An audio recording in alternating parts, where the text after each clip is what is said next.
বিশ্বজুড়ে যুদ্ধময় পরিস্থিতির মাঝে এবার জ্বলছে পার্শ্ববর্তী দেশ ভারতের উত্তর পূর্বাঞ্চলীয় অঞ্চল মণিপুর। একের পর এক বিধ্বংসী হামলায় ক্রমেই যুদ্ধক্ষেত্রে পরিণত হয়েছে সেভেন সিস্টার্সের অবিচ্ছেদ্য এই অংশটি। উক্ত অঞ্চলটিতে গত সপ্তাহে প্রথমে ড্রোন, এরপর রকেট দিয়ে হামলা চালায় স্থানীয় সশস্ত্র গোষ্ঠী কুকি বিদ্রোহীরা। ধারাবাহিক ওই হামলাগুলোয় রকেট ড্রোন ব্যবহার দেখে রীতিমতো হতবাক সেখানকার স্থানীয় প্রশাসন। তারা তৎক্ষণাৎ তদন্ত শুরু করে যে কিভাবে এসব অস্ত্র পেল কুকিরা। এছাড়া যেসব জায়গা থেকে হামলাগুলো চালানো হয়েছে সেই স্থানও খুঁজে বের করার চেষ্টা শুরু হয়। ভারতীয় সংবাদ মাধ্যম নিউজ 18 9 সেপ্টেম্বর সোমবার জানিয়েছে, গোয়েন্দারা তদন্ত করে মিয়ানমার সীমান্তের কাছের কয়েকটি জায়গায় সন্ধান পেয়েছেন। তাদের ধারণা সেখানে বিদ্রোহীদের ঘাঁটি আছে, পাশাপাশি আছে অস্ত্র উৎপাদনের কারখানাও, আর ওই কারখানাতেই অস্ত্র তৈরি করছে কুকি যোদ্ধারা। মণিপুর সরকারের এক উচ্চপদস্থ কর্মকর্তা নিউজ 18-কে বলেছেন, প্রাথমিক তদন্তে এসব অস্ত্রের মধ্যে অ্যামোনিয়াম ও গেলিগনিটের মতো বিস্ফোরক পাওয়া গেছে, তবে উচ্চমাত্রার কোনো বিস্ফোরকের উপস্থিতি এখনও পর্যন্ত মেলেনি। যেহেতু এখনও তদন্ত চলছে, তাই উচ্চমাত্রার বিস্ফোরণ পাওয়ার সম্ভাবনাও উড়িয়ে দেওয়া যাচ্ছে না। এছাড়া মণিপুর পুলিশ অভিযান চালিয়ে কিছু অস্ত্র উদ্ধার করেছে, যেগুলোর ফায়ারিং রেঞ্জ অন্যান্য সাধারণ অস্ত্রের চেয়ে বেশি। গত শনিবার সকালে কুকি বিদ্রোহী এবং মেইতেই জনগোষ্ঠীর মধ্যে গোলাগুলি হয়। ওই সময় এক ব্যক্তিকে ঘুমের মধ্যে হত্যা করা হয়। নতুন করে সহিংসতা শুরু হওয়ায় রাজ্যটির নির্দিষ্ট অংশে শিক্ষা প্রতিষ্ঠান বন্ধ করে দেওয়া হয়েছে। এছাড়া বন্ধ রয়েছে বেসরকারি প্রতিষ্ঠানও।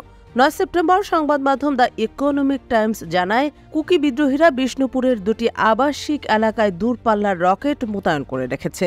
বিষ্ণুপুরের ড্রোন হামলায় RK রাবি নামের 78 বছর বয়সী এক ব্যক্তি নিহত ও 6 জন আহত হয়েছেন। রাজ্যটির রাজধানী ইম্ফলের পরিস্থিতি সোমবারও মারাত্মক উত্তপ্ত ছিল। কুকিরা কোতরকু নামের একটি গ্রামে ড্রোন হামলা চালিয়েছে। এতে সেখানে গাড়িসহ বেশ কিছু অবকাঠামো ব্যাপক ক্ষতিগ্রস্ত হয়েছে। যেসব কুকি বিদ্রোহী হামলা চালাচ্ছে তারা পাহাড়ি অঞ্চলে আশ্রয় নিচ্ছে বলে জানতে পেরেছে আইনশৃঙ্খলা বাহিনী। বর্তমানে পরিস্থিতি নিয়ন্ত্রণে মণিপুরের জিরিবাম বিভাগে অনির্দিষ্টকালের জরুরি অবস্থা জারি করা হয়েছে। সেখানে একসঙ্গে 5 জনের বেশি মানুষকে জড়ো না হওয়ার নির্দেশ দেওয়া হয়েছে।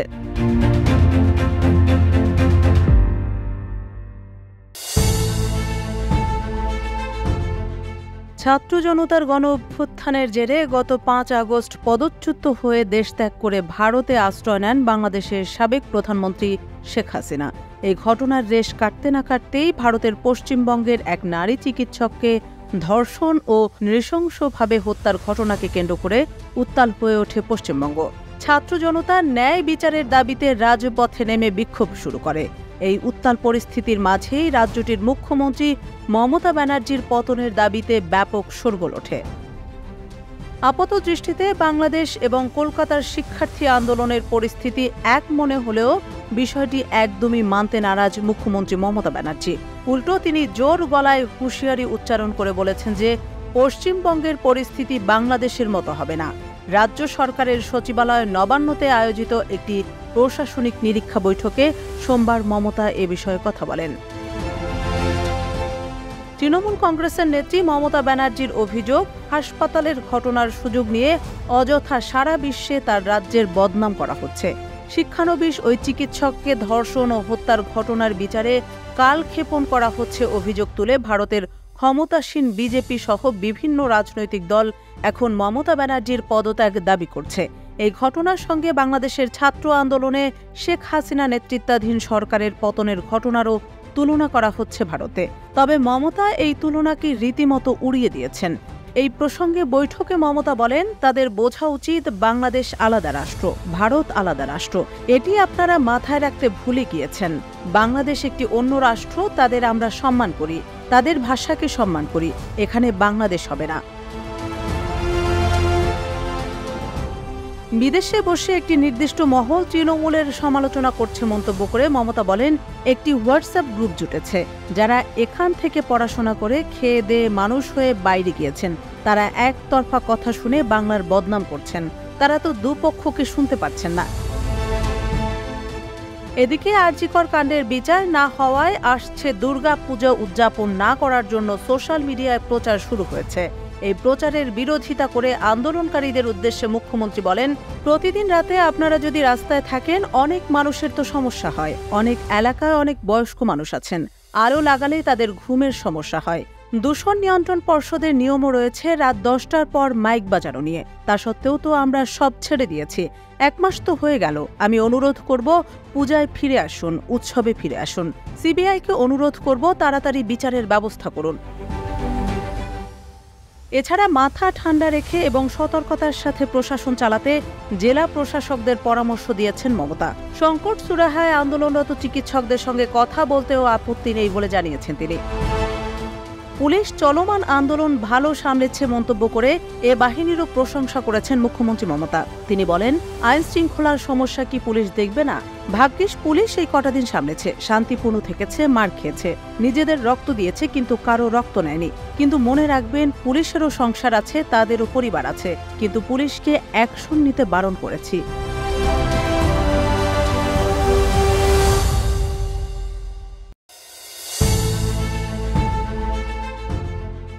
শত্রু চীনের সঙ্গে হাত মেলাতে যাচ্ছে ভারত। পারমাণবিক শক্তিমত্তার মাপকাঠিতে নিজেদের অবস্থান আরও দৃঢ় করতে উদ্যত চীন এবং রাশিয়ার সাথে এক প্রকল্পে যোগদানের সুযোগ খুঁজে বেড়াচ্ছে নয়াদিল্লি। তবে তা পৃথিবীর মাটিতে নয়। উক্ত প্রকল্পটি ঘাঁটি গাড়তে যাচ্ছে চাঁদে। জানা গেছে, রাশিয়ার রাষ্ট্রীয় পারমাণবিক সংস্থা রোসাটম চাঁদে একটি ক্ষুদ্র পারমাণবিক চুল্লি স্থাপনের উচ্চাভিলাষী প্রকল্পে নেতৃত্ব দিচ্ছে। ওই চুল্লি 0.5 মেগাওয়াট পর্যন্ত বিদ্যুৎ উৎপাদন করতে সক্ষম হবে, যা ভবিষ্যতে চাঁদে বসবাসকারীদের জন্য নির্ভরযোগ্য বিদ্যুৎ সরবরাহ করতে পারবে। রাশিয়া ও চীন যৌথভাবে এই পারমাণবিক বিদ্যুৎ কেন্দ্র তৈরি করছে। তবে রুশ সংবাদ সংস্থা তাসের এক প্রতিবেদনে ইঙ্গিত দেওয়া হয়েছে যে ভারতও এই প্রকল্পে যোগদানের সুযোগ সন্ধান করছে। রোসাটমের প্রধান অ্যালেক্সেই লিখাচেভ জানান, চীন ও ভারত উভয়ই এই চন্দ্রবিদ্যুৎ প্রকল্পে অংশগ্রহণে আগ্রহ প্রকাশ করেছে। লিখাচেভ বলেন, আমাদের কাছে একটি নতুন সমাধান চাওয়া হয়েছে, যা হল চাঁদে 0.5 মেগাওয়াট বিদ্যুৎ উৎপাদন ক্ষমতা সম্পন্ন পারমাণবিক বিদ্যুৎ কেন্দ্র স্থাপন করা। আমাদের চীনা ও ভারতীয় অংশীদাররা এতে খুবই আগ্রহী। এদিকে ভারত সরকার কিংবা ভারতীয় মহাকাশ গবেষণা সংস্থা ইসরো এখনও এই প্রকল্পে তাদের সম্ভাব্য অংশগ্রহণ নিয়ে কোনো মন্তব্য করেনি। জানা গেছে, এই প্রকল্পের মূল উদ্দেশ্য হল চাঁদে ভবিষ্যতের স্থায়ী ঘাঁটিগুলোর জন্য স্থায়ী বিদ্যুৎ সরবরাহ নিশ্চিত করা। পারমাণবিক বিদ্যুৎ সৌরশক্তির তুলনায় অনেক বেশি কার্যকর, কারণ চাঁদের দীর্ঘ 14 দিনের রাতের সময় সৌর প্যানেলগুলো অকেজো হয়ে পড়ে। টেকসই বিদ্যুৎ সরবরাহ দীর্ঘমেয়াদী মানব উপস্থিতি ও বৈজ্ঞানিক গবেষণা চালিয়ে যাওয়ার জন্য অত্যন্ত গুরুত্বপূর্ণ। 2021 সালের মার্চ মাসে রাশিয়ার রসকসমস এবং চীনের সিএনএসএ আন্তর্জাতিক চন্দ্র গবেষণা স্টেশন ILRS নির্মাণে যৌথ সহযোগিতার জন্য একটি সমঝোতা স্মারক স্বাক্ষর করে।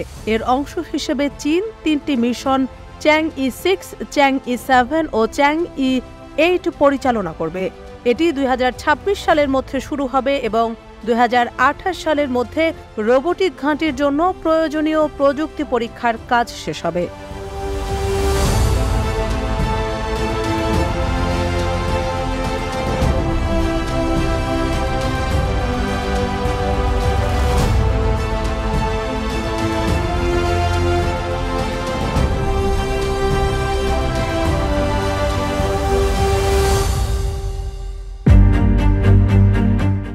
যুক্তরাষ্ট্রের রক্তচক্ষুকে উপেক্ষা করে ইরান এবং রাশিয়ার মধ্যকার বন্ধুত্বের সম্পর্ক আরও গভীর হচ্ছে।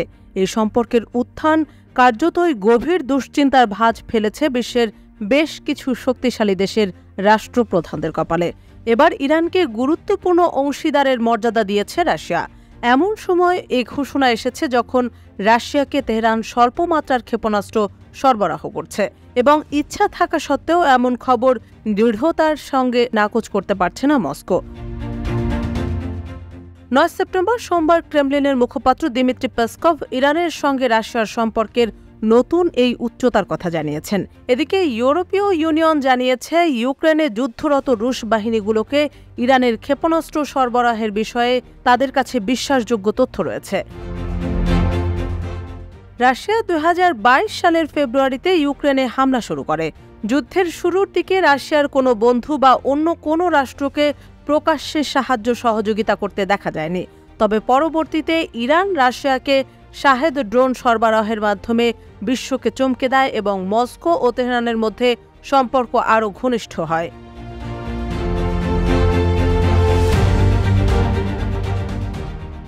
গত শুক্রবার ওয়াল স্ট্রিট জার্নালের এক প্রতিবেদনে বলা হয়, এখন ক্ষেপণাস্ত্র সরবরাহ করা হচ্ছে। এরপর সোমবার এ দাবিকে সমর্থন জানায় ইউরোপীয় ইউনিয়নও। একজন মুখপাত্র বলেন, জোটের মিত্ররা এ ধরনের গোয়েন্দা তথ্য বিনিময় করেছে। ক্ষেপণাস্ত্র সরবরাহের বিষয়টি নিশ্চিত হলে তেহরানের উপর নিষেধাজ্ঞা আরোপের বিষয়ে সতর্ক করেছেন তিনি।